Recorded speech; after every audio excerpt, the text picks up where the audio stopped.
अस्सलाम वालेकुम। इस चैनल को ज़रूर सब्सक्राइब कीजिएगा। अपनी बेटियों को शादी से पहले तहारत के मसाइल सिखाकर रुखसत करें। हमारे मुआशरे में पढ़े लिखे अनपढ़ों की तादाद रोज़ बरोज़ बढ़ रही है। आए रोज़ हम देखते हैं कि हमारे इर्द गिर्द लोगों की शादियां होती हैं और कई लड़कियां नील पॉलिश लगाए हुए गुस्ल कर लेती हैं, जबकि कई दिन वो नापाक रहती हैं। और कुछ ने तो आर्टिफिशियल नेल्स फिक्स करवाए हुए होते हैं जो 1 या 2 दिन के लिए होते हैं, जिसकी वजह से वो पाक ही नहीं होती। माओं का फ़र्ज़ बनता है उन्हें ये सब कुछ शादी से पहले सिखाकर शौहर के घर भेजें। शादी की तैयारी में आपको कलर कंट्रास्ट से लेकर हर बुटीक, हर ब्रांड और अच्छा पार्लर सब याद रहता है। पूरी दियानतदारी से अपना वक्त कपड़ों और ज्वेलरी की सिलेक्शन में सर्फ करती हैं। अपने मतलब की एक एक चीज़ ढूंढने में पूरे दिन का ज़िया भी गंवारा है।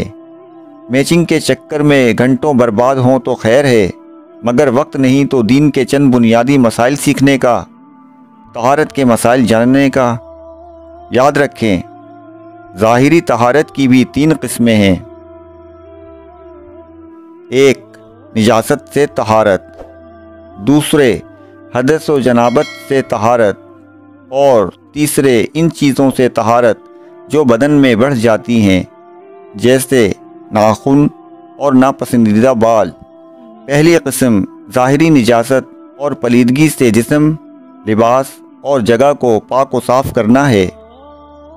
दूसरी किस्म जिन हालतों में गुस्ल या वज़ू वाजिब है, उन हालतों में गुस्ल या वज़ू करके शरई तहारत व पाकीज़गी हासिल करना है। और तीसरी किस्म जिस्म के मुख्तलिफ़ हिस्सों में जो गंदगी और मैल पैदा होता रहता है, उसकी सफाई करना है, जैसे नाक, दांतों और नापसंदीदा बालों की सफाई। इस्लामी अक़ाइद में जो अहमियत तौहीद की है, वही हैसियत इबादत में तहारत की है। जैसे तौहीद के बग़ैर कोई अमल कबूल नहीं हो सकता, वैसे ही तहारत के बग़ैर कोई इबादत कबूल नहीं हो सकती। जिस तरह हम तौहीद को मजहबी एतक़ादात का असल अल-उसूल समझते हैं, इसी तरह तहारत पर अपनी इबादत का दारोमदार भी मानते हैं।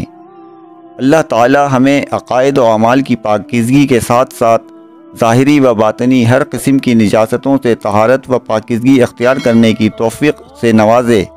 आमीन। ए माओ, अल्लाह के लिए कुछ वक्त निकाल कर अपनी बेटियों को जनाबत व तहारत के मसाइल भी सिखा दिया करें।